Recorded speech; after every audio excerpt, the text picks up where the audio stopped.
Welcome back to another video. We're going to be discussing the upcoming fight on Saturday night at the First Direct Arena in Leeds, a rematch between Josh Taylor and Jack Catterall, billed Hate Runs Deep, after a very controversial first fight in which Josh Taylor got the decision, but many people, and universally it's accepted that Jack Catterall did win that fight.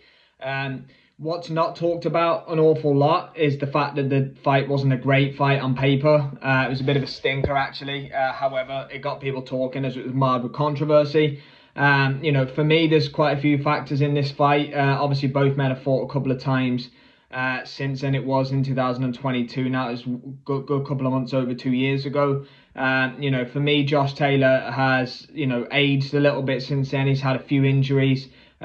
The fight he's had since in Teofimo Lopez, he didn't look great. He's changed team, is now with Joe McAnally. Obviously for most of his career is with Shane McGuigan. For me, Catterall, he's sort of treaded water since, essentially, fought a very aged Jorge Linares.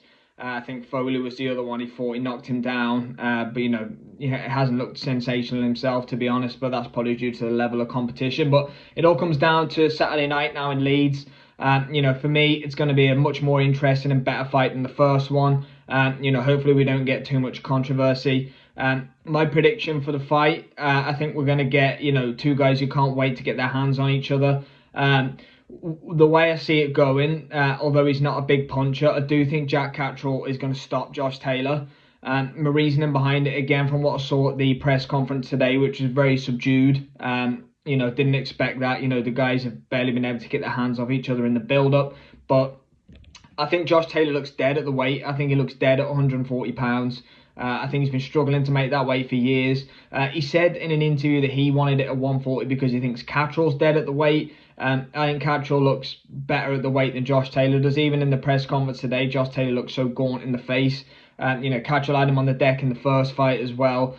Jack Catterall, not known as a finisher. If anything, the power advantage probably with Josh Taylor. If Josh Taylor can recreate the performances of Regis Prograis, Jose Ramirez, even as far back as, Baranchik and Victor Postol, he has every chance of beating Jack Catterall and could probably stop him. But my reasoning is I think Josh Taylor has passed his best. I think he's passed his sell-by date. I don't think he has those performances in him anymore. And I don't think he has any legs in him at 140 pounds.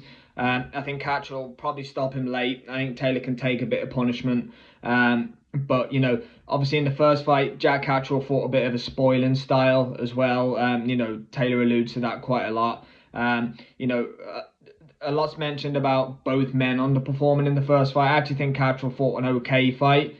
Taylor definitely wasn't at his best, but he was the aggressor. He was coming forward trying to make it happen. If anything, I guess Catterall maybe did fight a bit more of a negative fight. I think we'll see him come forward a little bit more this time. I think he's really going to try and stick it on Josh Taylor from the first belt. I think he's going to try and lay a marker down. That's the way I kind of see it going. I think that they think they've got Josh Taylor's number and they want to go out and prove a point. Jamie Moore and Nigel Travis and all of Jack Catterall's team. I think that they're really going to be up for this, from the first bell on Saturday night in Leeds. Could they leave themselves susceptible to, being countered and being hit and hurt if they do come in gung-ho and a bit more aggressive? Yes, and that does give Taylor a chance to win by KO. But for me, all the edges should be with Jack Catterall in this fight. Much fresher fighter.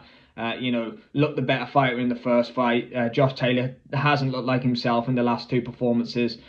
So for me, it is a Jack Catterall stoppage in and around the 9th or 10th round in Leeds on Saturday.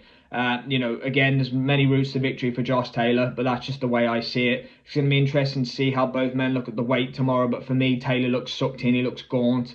It looks like he's struggling again at 140 pounds. Jack Catterall looked quite fresh, was drinking a lot of water. I noticed at the press conference today. So, for me, that looks like a man who's bang on weight and looks like he's ready to go. But might think different after the weigh-in tomorrow. We'll see how both men look on the scales. But my official prediction is Jack Catterall for a 9th or 10th round stoppage on Saturday night in Leeds. Let me know your predictions in the comments. Thanks for watching.